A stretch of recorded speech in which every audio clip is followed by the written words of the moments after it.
Queridos companheiros, boa noite. Que permaneça conosco a paz que vem de Deus. Nós poderíamos considerar que vivemos tempos estranhos, porque vivemos um paradoxo, não temos como desconhecer esse paradoxo ou negá-lo. De um lado, nós temos um número cada vez mais expressivo de pessoas que buscam a espiritualidade, enchem os templos, sejam quais forem as denominações religiosas, e evidentemente que nesse momento se recolhem para refletirem sobre o amor, sobre as lições de Jesus, considerando que nós estamos no mundo ocidental, portanto cristão. Por certo, vivem a experiência da espiritualidade, a manifestação da fé, da religiosidade, mas ao mesmo tempo nós vemos desfocado, desse movimento a expansão da polarização, não só em nosso país, mas em vários lugares do mundo. O que nós vemos é uma onda de ódio, de intolerância, de violência, em que muitos companheiros, desavedadamente, imaginam que é possível combater a violência com violência, que é possível chegarmos a uma sociedade equilibrada, pacificada e harmonizada, se nós tomarmos a justiça em nossas próprias mãos. E, evidentemente, quando assistimos esse desenrolar dos fatos, nós só podemos considerar que talvez nós estejamos dissociados do discurso que reiteradamente fazemos. E quando esse tema me foi proposto para a Semana Espírita de Jiquié, eu naturalmente, refletindo sobre a forma de abordá-lo, porque tanto a palavra amar quanto a palavra armar são tão semelhantes que quando nós falamos, soa quase que da mesma forma, e são duas palavras, como eu disse, polissêmicas, né? Então, nós temos vários significados para as duas palavras, mas, por certo, em nenhuma dessas duas propostas, o amar cabe o armar, porque um exclui o outro. E quando, conforme estava informando, pensava no tema, eu recuperei o mito de Pandora, porque eu achei que esse mito tinha muito a ver com o momento que nós estamos vivendo. Por certo, todos nós que aqui estamos, em algum momento da nossa vida escolar, nós estudamos mitologia grega e, por certo, estudamos o mito de Prometeu e de Pandora. Eu vou falar um pouquinho de Prometeu para chegar a Pandora, a primeira mulher a ser criada, segundo a mitologia grega. Então, Prometeu era um titã.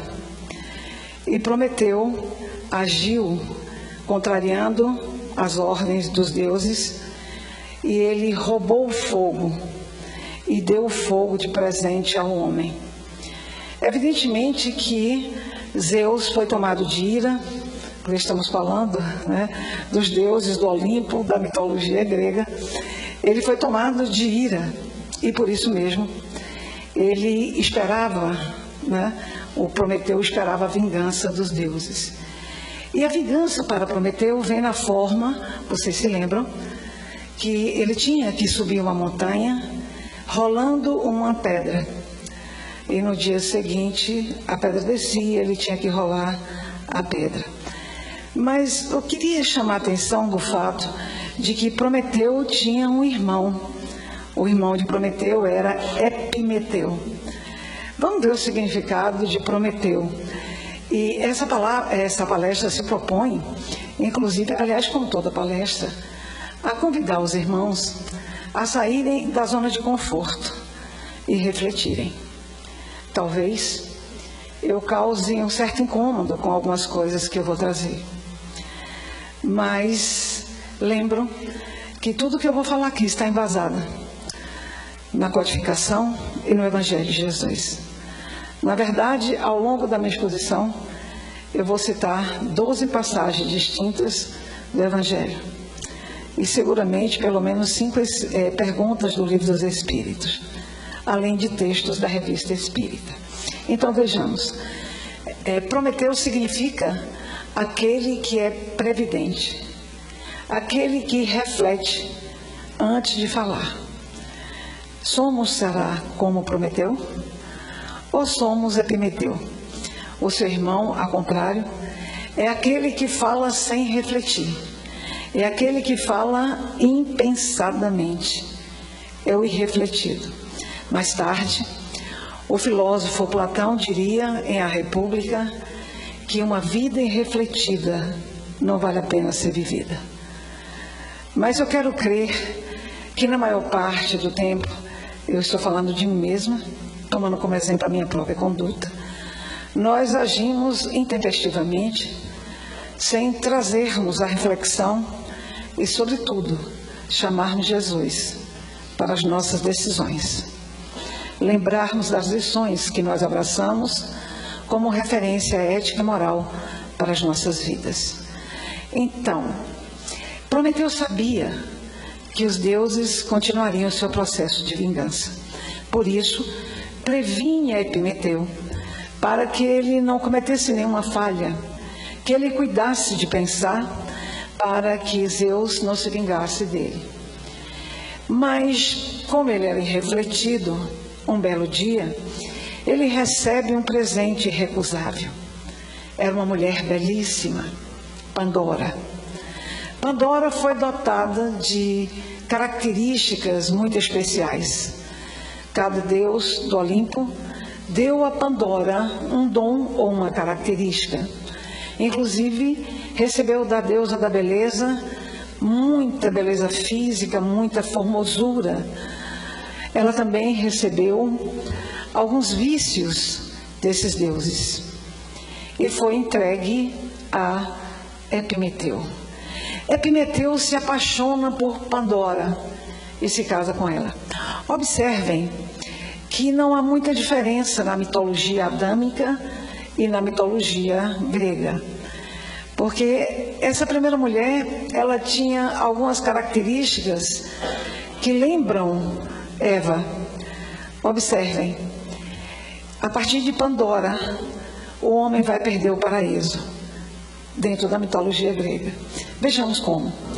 Até então, os gregos viviam a chamada Era do Ouro, viviam o paraíso. Mas quando Pandora foi enviada para Epimeteu, ela levou uma ânfora. Nós falamos caixa de Pandora, todos nós já ouvimos falar da caixa de Pandora. Mas na verdade foi uma ânfora, né? Mas eu gosto muito da ideia de caixa, então vou seguir, né, incorretamente falando da caixa de Pandora. Ela levou uma caixa fechada de presente para Epimeteu. E Epimeteu se lembrou da vingança dos deuses e pediu a Pandora que jamais abrisse aquela caixa. Mas Pandora foi dotada de uma característica muito peculiar a nós mulheres, a curiosidade.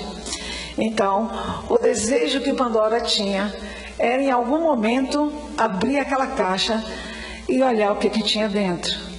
Uma espiadinha, de leve. Não era nem para abrir tudo, era só para dar uma visão básica do que tinha ali. Era isso que ela desejava. E ela estava diante de Epimeteu e não resistiu. Abriu a caixa um bocadinho, mas esse bocadinho foi suficiente para fazer com que todos os males do mundo escapassem. Lembram? Agora situaram-se no mito. Então, todos os males. Então, aquele paraíso lá, né, da mitologia judaica, que Eva e Adão perderam, é esse paraíso também que o homem vai perder. Porque até então, o homem vivia muito feliz, não tinha mulher ainda. É uma visão, portanto, machista da criação da mulher. E os homens viviam felizes, não tinha velhice, não tinha morte, não tinha dor, não tinha sofrimento. Por isso, esse período é chamado de a Era do Ouro, né? Mas a partir do momento que esses males escapam, a humanidade vai aprender a viver com a dor, com o sofrimento, com a velhice, com a morte, com o ódio, com a violência, com as guerras, porque todos os males escaparam de dentro da caixa de Pandora. Lembrem que Pandora fechou a caixa e deixou alguma coisa lá dentro que nós vamos retomar no final da nossa exposição, mas eu sei que vocês sabem o que foi. Mas vejamos, quando eu pensei em resgatar Pandora, porque de uma forma ou de outra, nós podemos construir essa metáfora. Nós hoje somos dotados de uma caixa, que é uma caixa de Pandora da pós-modernidade. Eu me reporto aos nossos smartphones e nós deixamos escapar os males do mundo pelas ruas das nossas cidades. E esses males permeiam as nossas relações interpessoais, permeiam as relações entre as nações, as relações interestatais. E daí abrimos espaço para uma onda de ódio, de desqualificação do outro, da desumanização do outro, que não combina definitivamente com os ensinamentos e, sobretudo, a vivência de Jesus. Por certo que não. Essa caixa, os irmãos hão de convir que ela tem uma série de qualidades, e eu não nego, não nego. Mas nós vivemos o paroxismo da descoberta e não estamos lidando adequadamente com ela. Antes dessa caixa, e ela tem uma forte influência nessa onda, antes dessa caixa de Pandora moderna, evidentemente que nós tínhamos as nossas mazelas, muitos de nós tínhamos preconceito e temos, é bom que reconheçamos isso, para que nós possamos vencê-los. Preconceitos, intolerância, não é? Nós tínhamos posições politicamente corretas, alguns são machistas, outros homofóbicos, outros intolerantes, enfim. Porque, na verdade, nós somos assim. Nós somos uma dualidade. Quando Jung nos fala da necessidade de olharmos para dentro de nós mesmos, ele lembra que esse olhar introspectivo, esse mergulho dentro de nós, vai nos permitir descobrir o lado sombra e o lado luz, porque somos dualidade. E aprendemos que é necessário fortalecer a luz e fazer com que essa sombra seja diluída. É esse o nosso esforço, o esforço contínuo para vencermos a nós mesmos.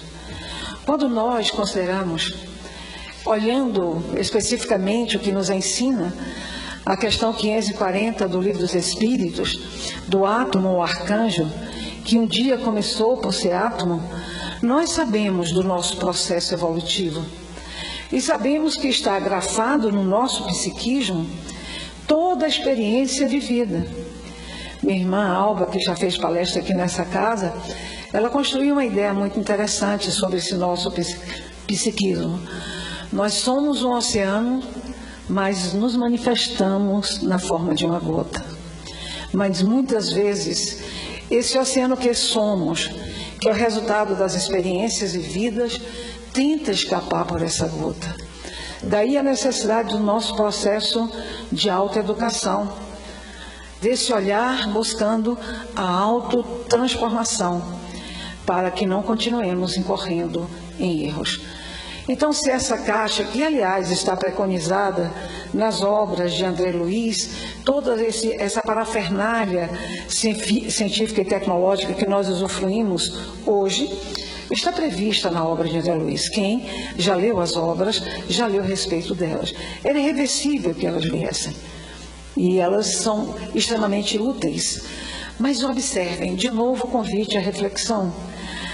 Aquilo que nós tínhamos pudor de expressarmos publicamente, não tínhamos um certo pudor, quando nós tínhamos posições politicamente incorretas, quando nós tínhamos dentro de nós aquilo que nos causava um certo constrangimento de ainda mantermos essas idiosincrasias, essas mazelas, esses vícios morais, esses nossos preconceitos. Nós tínhamos vergonha, eu vou falar muito mais forte do que pudor, era vergonha mesmo, de expor o que nós pensávamos. Mas essa caixa permitiu que nós nos esgarçássemos, que nós nos desnudássemos, que nós mostrássemos como verdadeiramente somos. E muitas vezes, insisto, se sentirem incomodados, eu lembro que a inspiração são as lições espíritas e de Jesus. E se nós estamos incomodando, que bom, né? Eu vou ficar feliz, porque uma palestra objetiva é isso. Hoje de noite se recolham e pensem, onde foi que, em que momento aquilo me incomodou?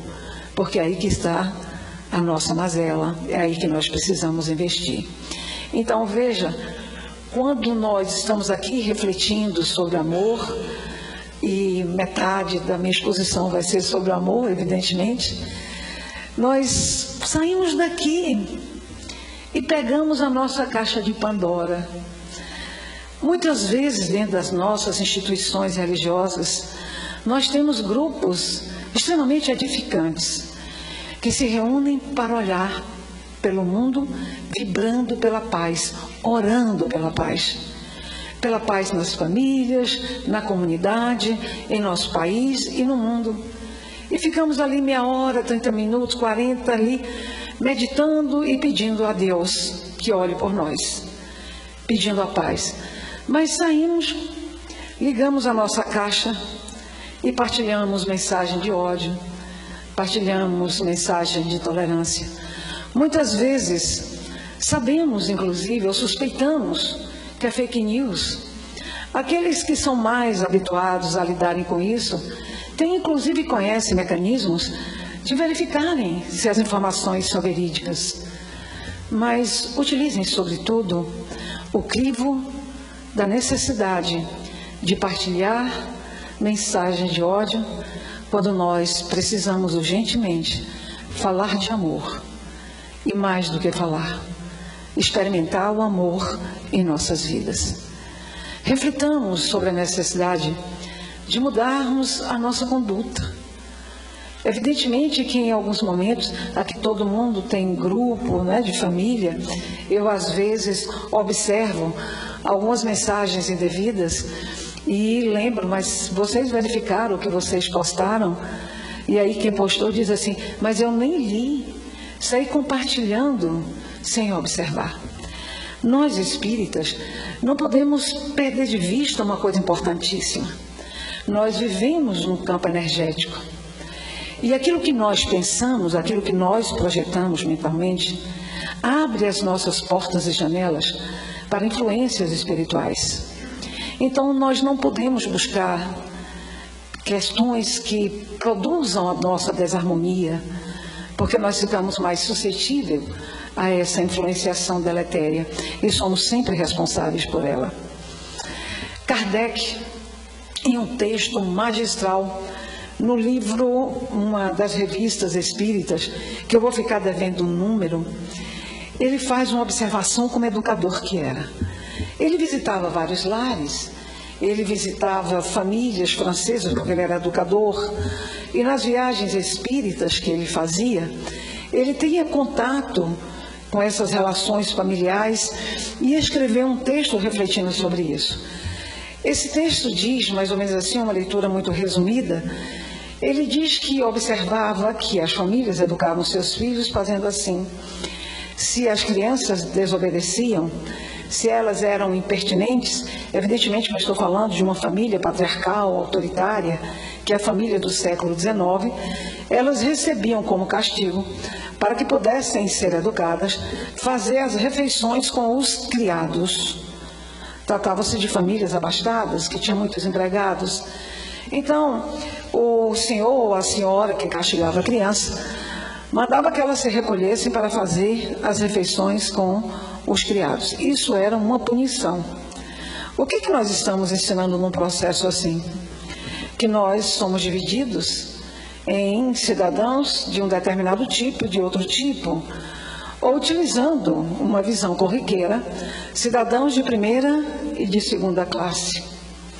E Kardec, com muita perspicácia, lembra que isso é produto do nosso profundo orgulho, porque nós temos a impressão de que nós somos superiores, que nós somos diferentes.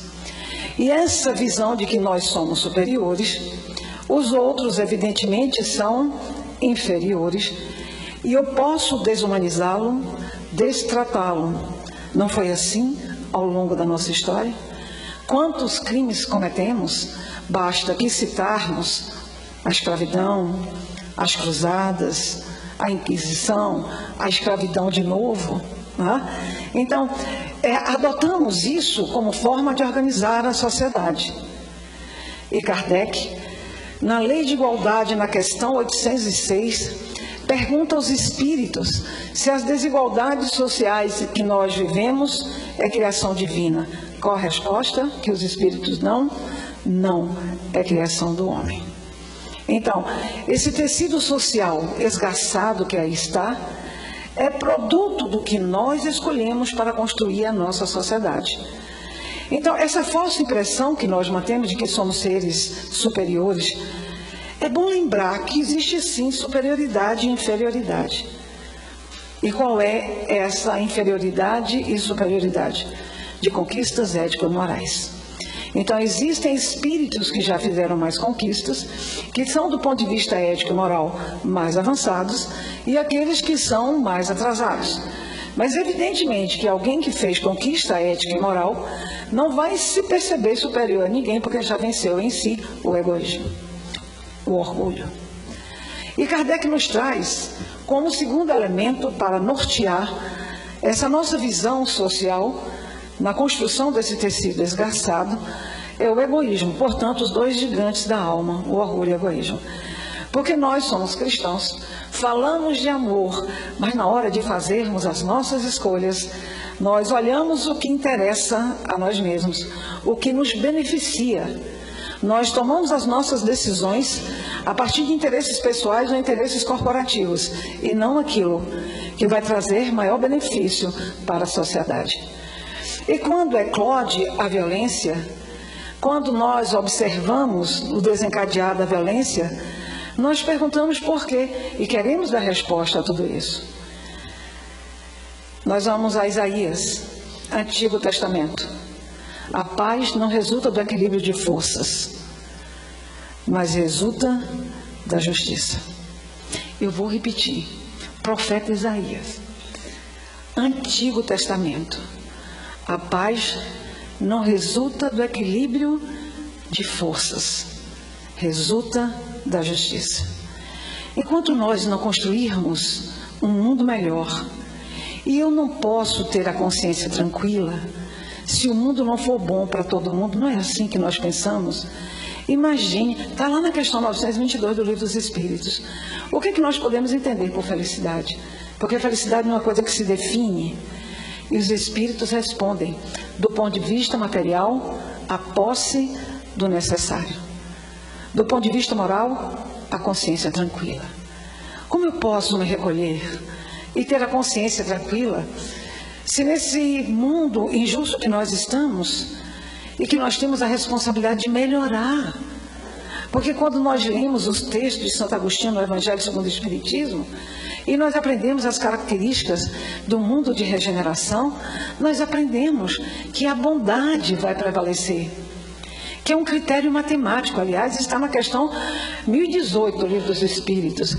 O bem um dia reinará na terra?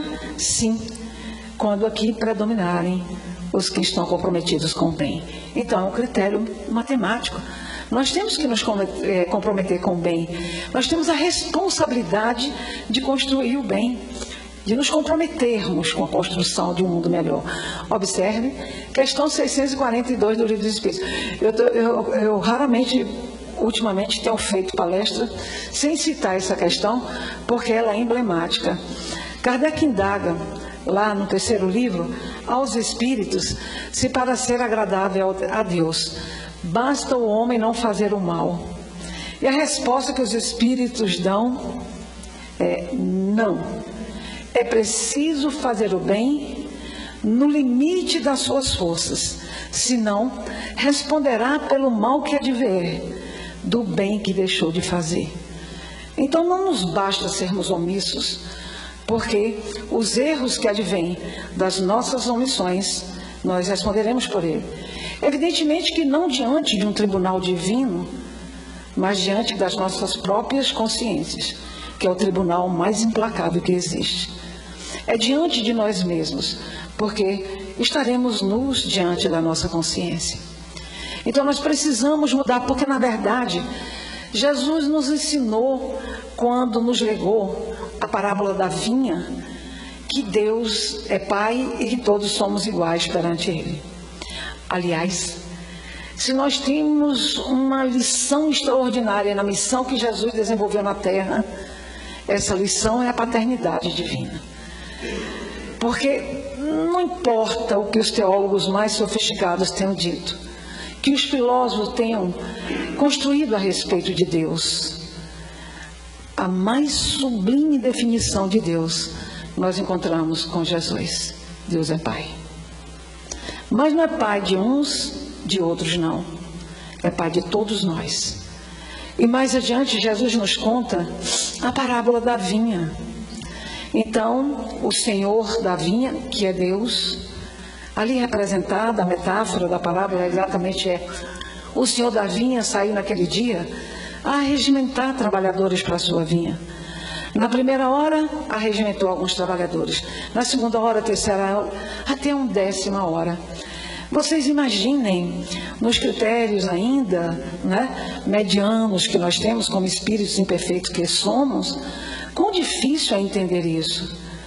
Porque, na verdade, na hora de pagar a jornada de trabalho daquele dia, e de uma forma muito estranha, o administrador da vinha começa a pagar pelo que trabalhou uma só hora. Imagine, eu trabalhei 1 hora só, de lei trabalhou 12. Então, o administrador veio e me deu 1 denário, e eu só trabalhei 1 hora. E aí ele já começou a imaginar: eu vou ganhar 12. Já começou a fazer investimentos com tanto dinheiro. Mas, contraditoriamente, esse administrador continuou pagando, ao contrário, e todo mundo recebeu 1 denário. E Jorge Lahar, ele traduz, eu não sei se é uma inspiração pessoal dele, ou ele leu em algum lugar, uma tradução fantástica para essa palestra, ou para essa parábola, melhor dizendo. Que, na verdade, todo mundo recebeu 1 denário, porque diante de Deus, todos nós somos absolutamente iguais. Todos nós valemos 1 denário. Não somos diferentes. Quando nós percebermos a humanidade no outro, eu insisto em me sentir desconfortável quando eu falo outro, porque Jesus ensinou que é o próximo, é o meu próximo. E como agiu Jesus em relação ao próximo? Quantas lições o Mestre nos grafou, lembrando de como deveríamos agir, de fazer ao outro aquilo que nós gostaríamos que nos fosse feito. Quando os saduceus desafiaram Jesus, e Jesus venceu os saduceus, é a linguagem que está no Evangelho, os fariseus, vendo que Jesus venceu os saduceus, vieram até ele e perguntaram qual o maior dos mandamentos. E Jesus resumiu em 2, resgatando Deuteronômio, Eclesiastes. Jesus lembra: amar a Deus sobre todas as coisas, com toda a sua alma, com toda a sua força, com todo o seu espírito ou entendimento. É o amor com a fé. E amar ao próximo como a si mesmo. Então, o parâmetro do amor ao próximo é o auto-amor. Eu devo entender o que sou, buscar mudar a química desse oceano, e aí, com esse processo de transformação, ter a possibilidade de distribuir o que eu tenho, porque eu não posso dar o que eu não tenho. É preciso que eu tenha o auto-amor para amar ao outro, ou ao meu próximo. E não há melhor forma de amar ao próximo do que amando, ou de amar a Deus, do que amando e servindo ao próximo. Então é a lição de amor e a lição de paz. Porque Jesus tem algumas passagens em que ele, de forma inequívoca, mostra como devemos agir. Observem. já nos seus momentos finais aqui na terra, lá no Horto das Oliveiras, quando Pedro, de forma intempestiva, agindo como Epimeteu, desembainha a sua espada e decepa a orelha do soldado. E aí o que Jesus faz? De forma muito firme, incisiva, mas como Pedro? Você está comigo há 3 anos. Jesus não falou isso, mas eu fico imaginando o olhar de Jesus para Pedro naquele momento, em que Pedro, diante da sua fragilidade espiritual, age de forma violenta e intempestiva. Não é? Viveu com Jesus 3 anos, acompanhou todas as lições da vivência do Mestre e age assim. Então, Jesus lembra a Pedro que era preciso que ele embainhasse a sua espada, porque com quem fere com a espada, pela espada perecerá. A lei da reação, da ação, da reação. Aliás, está no final do Sermão do Monte. Nós falamos muito de Mahatma Gandhi, que ensinou que violência só gera violência. Mas foi Jesus que nos ensinou.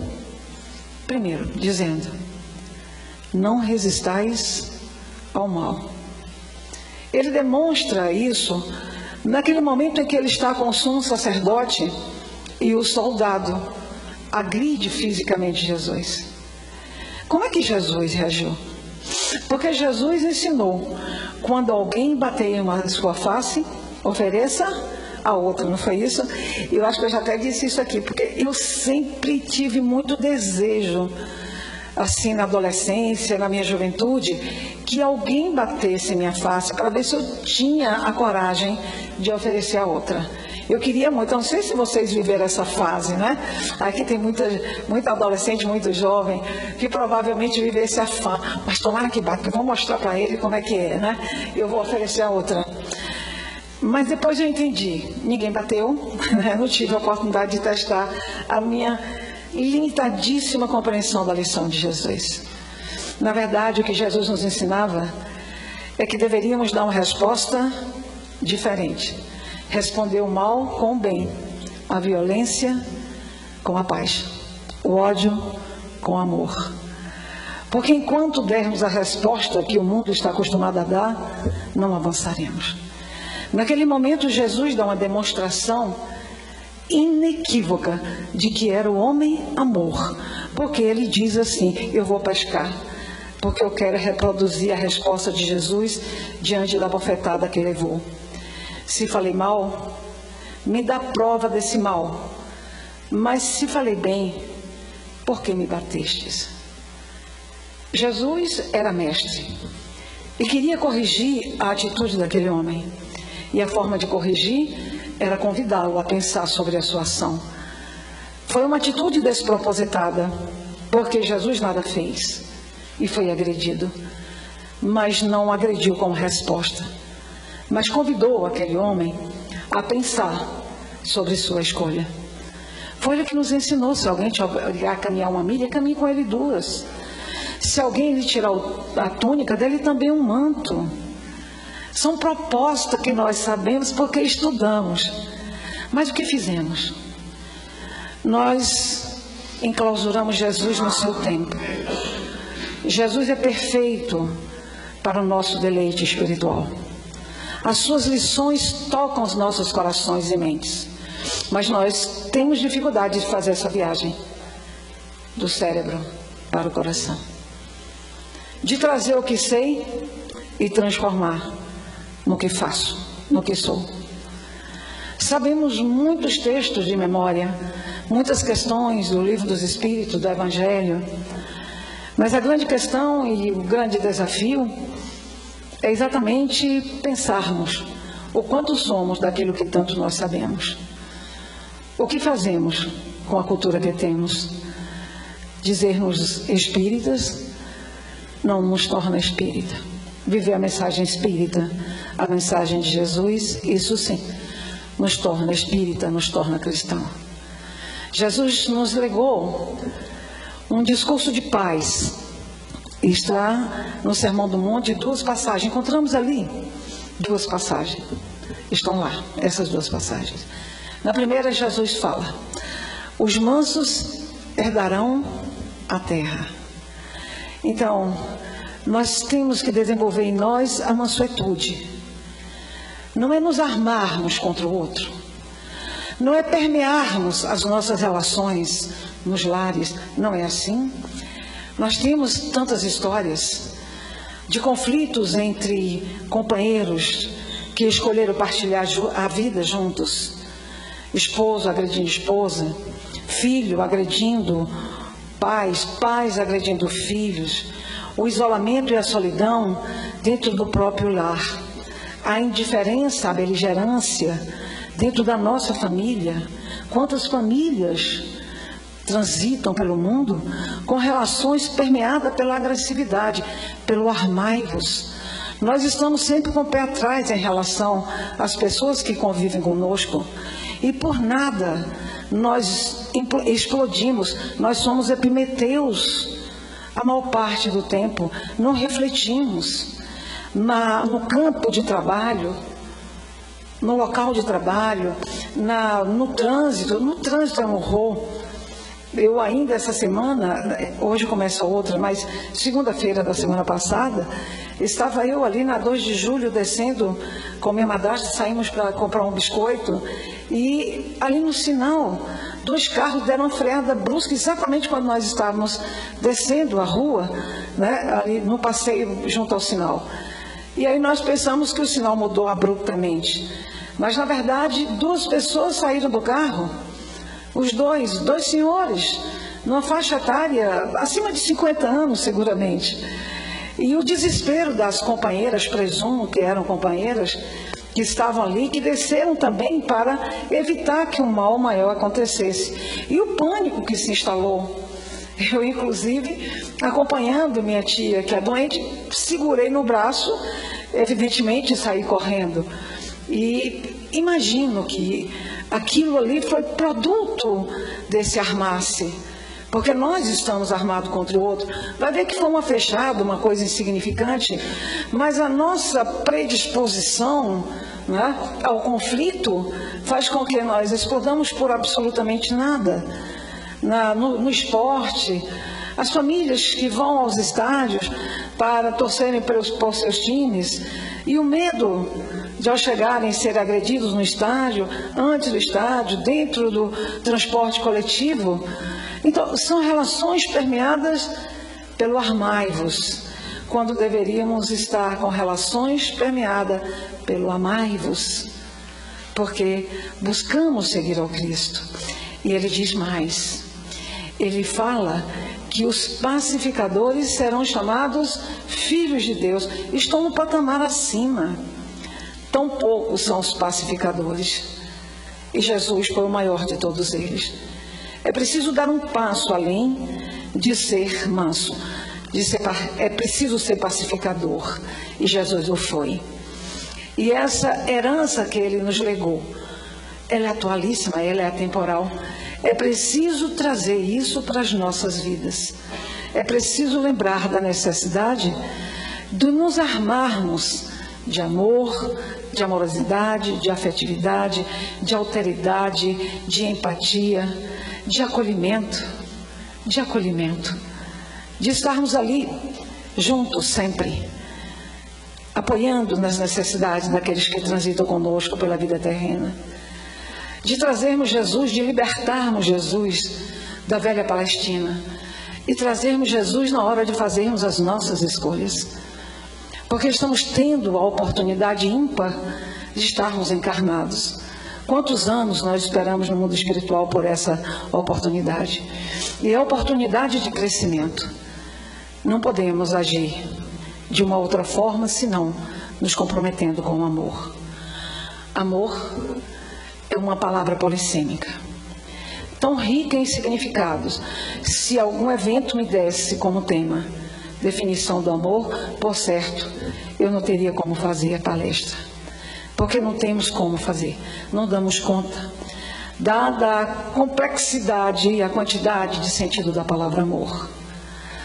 Mas, por certo, é uma palavra tão ampla que nela tem espaço, inclusive, para a transcendência absoluta, Porque foi assim que João Evangelista definiu Deus. Deus é amor. Então nós somos produtos do amor de Deus. E todos nós trazemos inscritos em nós as leis divinas, conforme a questão 621 do Livro dos Espíritos. Trazemos em nossa consciência, mas estamos com uma certa dificuldade em fazermos a leitura. Porque é ler e seguirmos o Mestre, que a questão 625 nos aponta como modelo e guia, portanto, como referência de comportamento. Então, é trazermos essas leis. Amor, nós aprendemos, nós desenvolvemos, nós sentimos. É possível sim, e o caminho é esse, aprender a amar, desenvolver esse amor em nós. Não, amor não é meramente uma palavra poética ou uma estação futura, é a nossa fatalidade. Todos nós estamos condenados ao amor, porque todos nós estamos fatalmente condenados, no bom sentido, à perfeição. E o caminho da perfeição é o amor. Aliás, Jesus ensinou isso quando falou que os puros de coração verão a Deus. Portanto, o caminho ao Pai, e é esse o caminho que estamos trilhando de volta a Deus, é o caminho do sentimento. E aprendemos no Evangelho segundo o Espiritismo que o sentimento por excelência é o amor. Kardec, em um texto da Revista Espírita, grafou. Olha, esse texto foi escrito. Eu vou ficar de novo devendo vocês da Revista Espírita. A idade, né, gente? Eu não sei se foi 1862. Não vou nem me arriscar. Mas eu vou ler o texto. É de Kardec. Fica aí para a nossa reflexão já final. Eu gostaria que a leitura do Evangelho fosse feita com mais interesse pessoal. Eu vou ler de novo. Eu já até memorizei de tanto que eu li, né? Mas vamos lá. Eu gostaria que a leitura do Evangelho fosse feita com mais interesse pessoal. Mas abandonaram esse livro. Vão memorizando. Mas abandonaram esse livro, transformaram-no em expressão vazia e letra morta. Deixam ao esquecimento esse código admirável. Vossos males, botei até o dedinho para dar ênfase, desculpem. Vossos males provêm do abandono voluntário em que deixastes este resumo das leis divinas. Perfeita síntese. Como é que nós aprendemos a amar?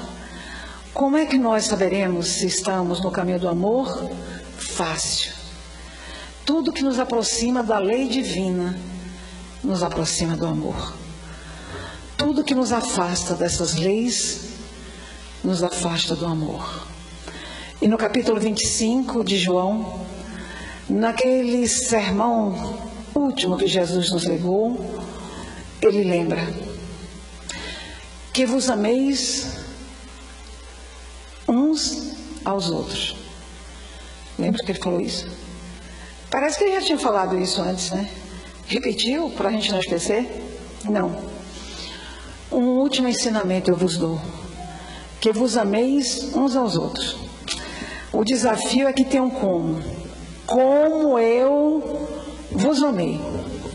É amar ao próximo com o mesmo amor grandioso de Jesus, que é a materialização do próprio amor. E já no finalzinho, ele lembra que os seus discípulos seriam reconhecidos por muitos se amarem, não é por se armarem. Em que nós possamos nos armar de amor, de doçura, de mansuetude, de empatia, de acolhimento, de espírito de tolerância, de respeito, de compreensão. E assim, ajudaremos ou contribuiremos para construirmos, conforme está no último capítulo de A Gênese, um tecido social menos esgarçado, ou nos lembrarmos, conforme posto na obra, que a consciência coletiva é a soma da consciência individual. Portanto, se o mundo que está não é o mundo que nós almejamos, devemos nos lembrar que ele é o resultado daquilo que somos. E se nós queremos mudar esse pensar coletivo, nós temos que mudar a nós mesmos. De novo, Gandhi, que façamos o esforço de sermos a mudança do mundo. Não esqueci de Pandora. Pandora, curiosa que era, abriu a caixa e permitiu que os males do mundo escapassem. Mas deixou alguma coisa lá. E isso é meio estranho, não é? Porque nós havemos de questionar o que a esperança estava fazendo no meio de todos os males do mundo. Parece que ela estava mal situada, não é? Mas era exatamente a esperança que estava dentro da caixa e que Pandora prendeu. Eu não sei, mas há um brocardo popular que diz que a esperança é a última que morre. É porque ela está presa, né? Ela não morreu ainda, ela está presa. E é preciso libertá-la para que nós possamos banir os males do mundo, banindo os males de nós mesmos. Mas não se esqueça, a esperança não é a última que morre. É a primeira que nasce quando tudo parece estar perdido. Muita paz.